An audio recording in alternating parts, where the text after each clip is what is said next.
are you doing today? My name is Mary and this is Happily Ever Esch, and today I am sharing with you the best books that I read in 2017.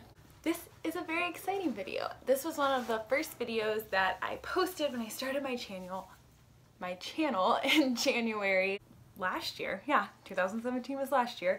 And so I'm very excited to film it again. I read a lot of really great books this year, and I'm excited to share the ones that, in my personal opinion, are the best, that I think have changed me the most and have stuck with me the most. Excited to film it and share with you what I thought the best books I read in 2017 were.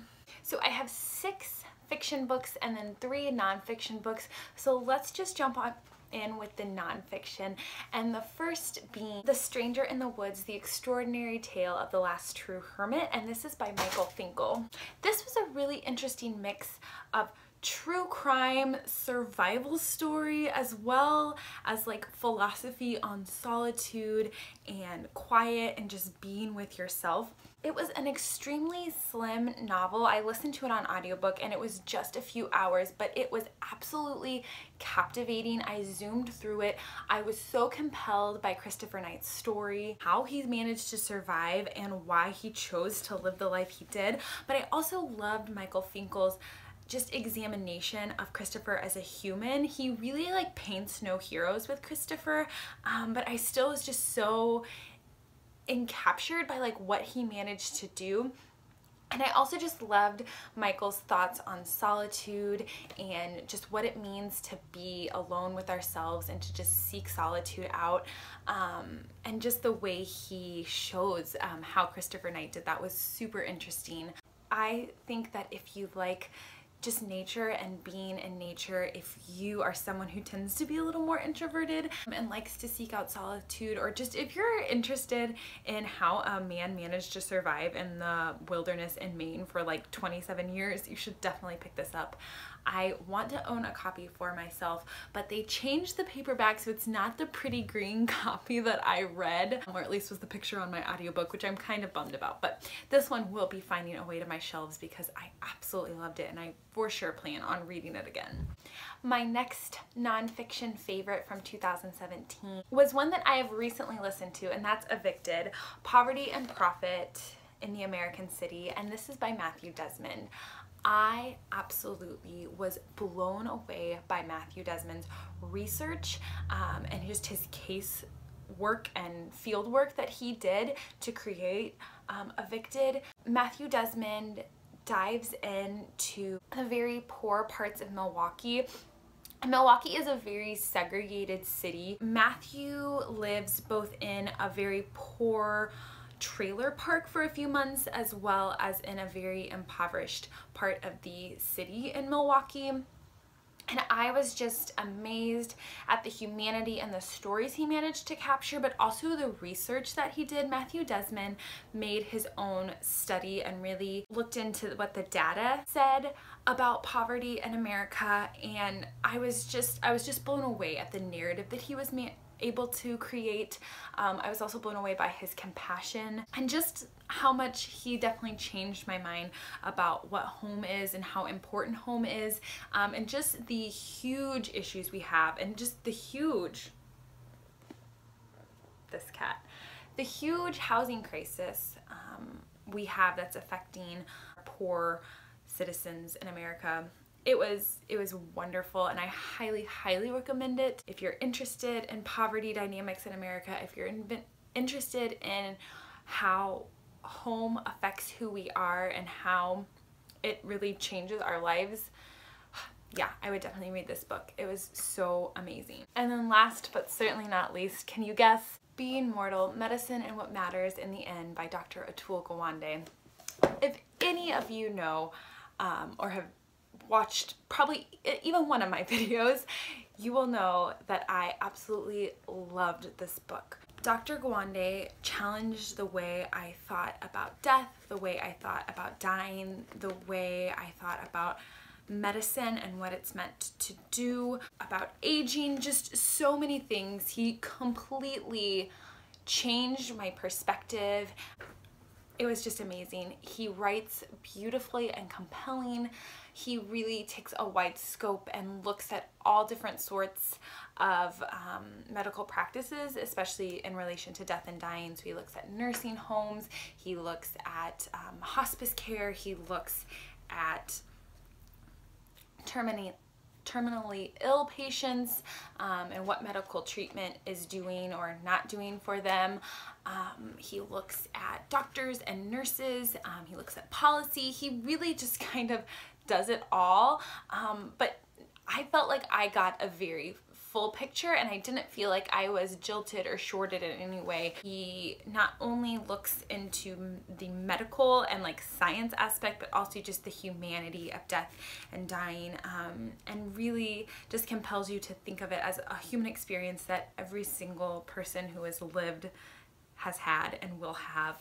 And I was moved and I was changed, and I can't believe I don't have a copy of this on my shelf because I loved it so much, but again, one that I will be purchasing. It was beautiful and wonderful and all the things, and it's probably my favorite nonfiction for sure, but my favorite book that I read in 2017. So sorry for the spoiler on that, but we can hop on into my favorite fiction reads now. I'm going to try to go in order of how I read these books, not particularly enjoyment, because they're all pretty high on my list. But the first of my favorites is Revolutionary Road by Richard Yates.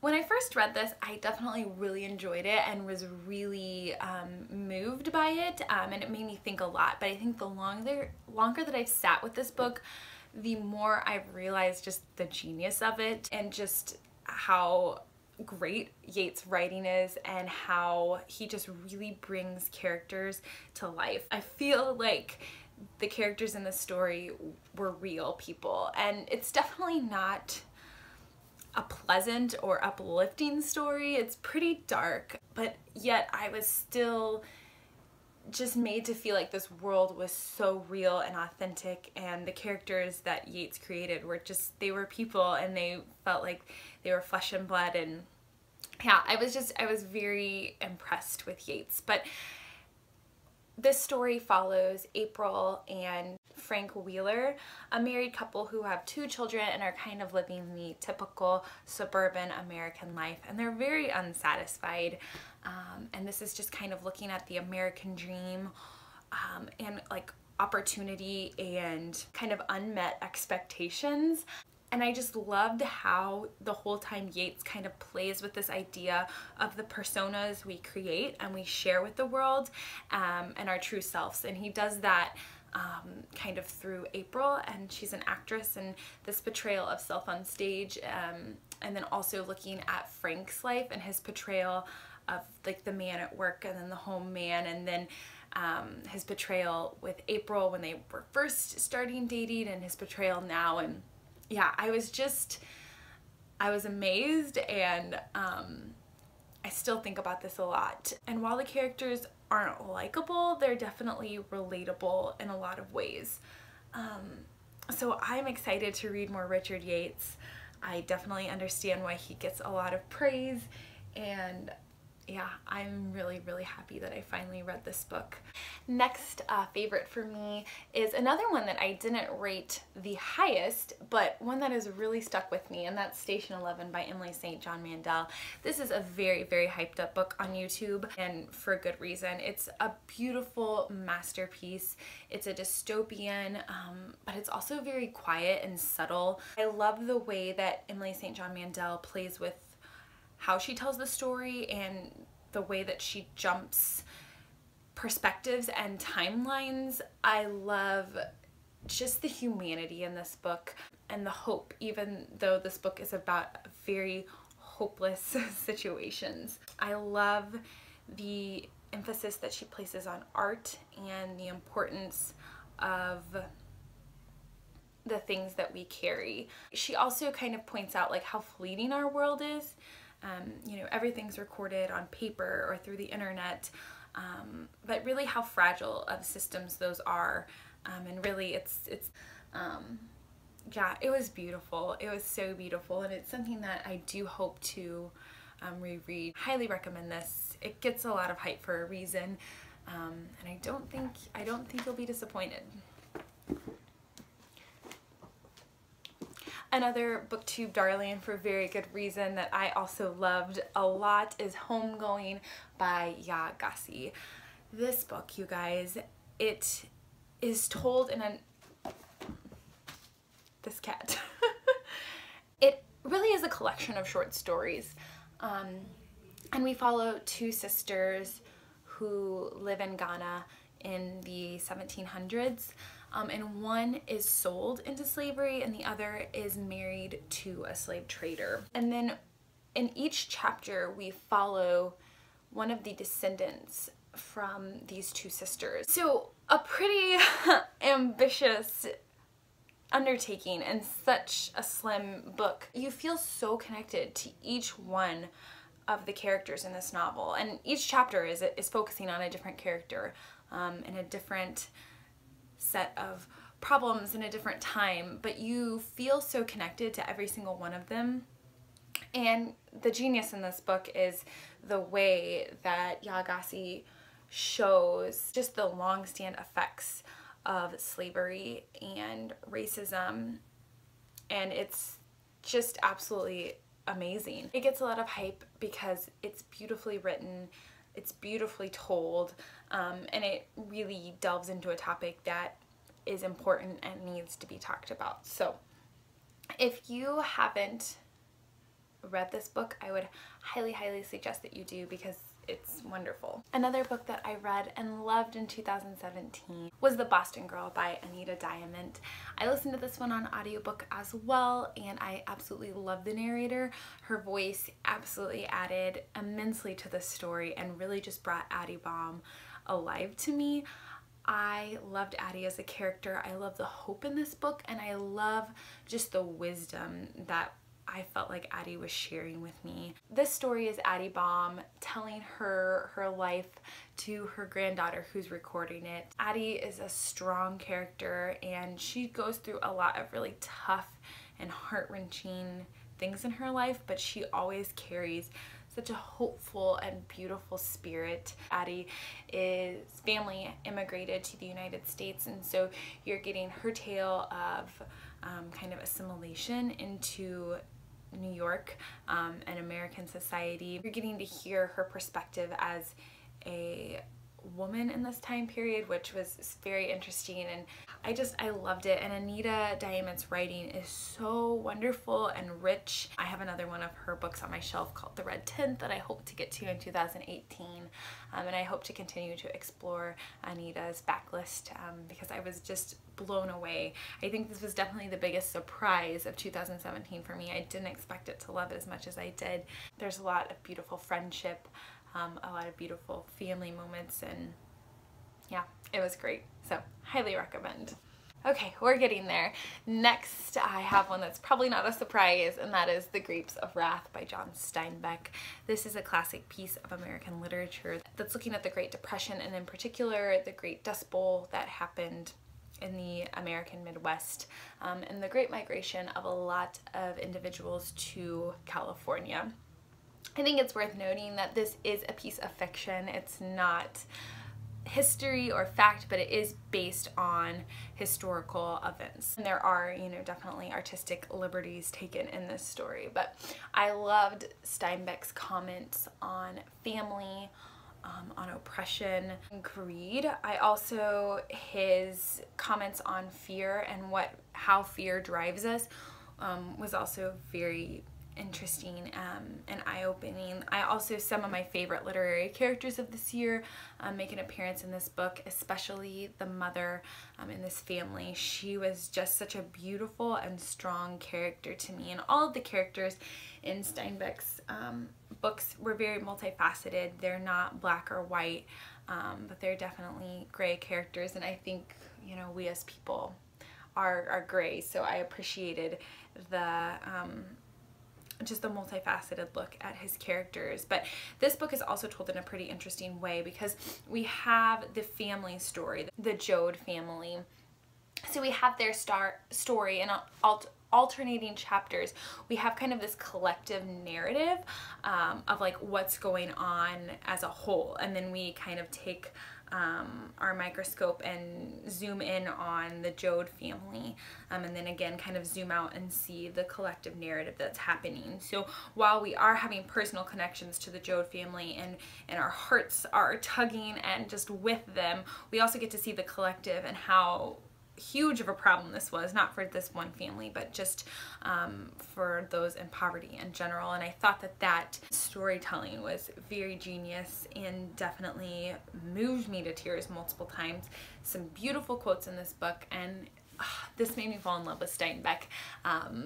Unashamed, I love Steinbeck and will be trying to read all of his works in my lifetime because I find him to be a genius. So personal opinion, but I love Steinbeck. I hope to continue to read him and learn more from him because I think he's a pretty smart guy. It will definitely be one that I will reread in the years to come.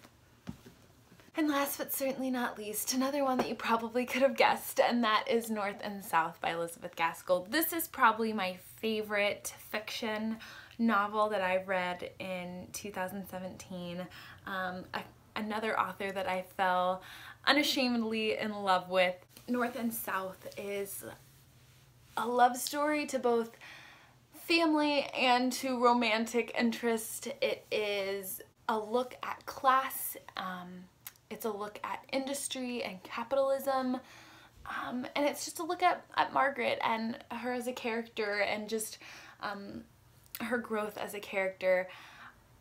It does so many things for me because it both is a compelling story and I'm interested and want to know what's happening to these characters, but it also has comments to make on society and, like I said, capitalism and the poor and the rich and the relationships between the two. And so yeah, it was great for me. Another one that I will reread, and I don't say that lightly. I don't reread a ton, but these are all books in this video that I would consider rereading, and so I think that's for me how I know that I loved it. If I want to read it again at some point in my life, it's probably a favorite for me. But yeah, I loved this. I loved this book so much that that little kitty that you saw jumping around in this video's name is Gaskell.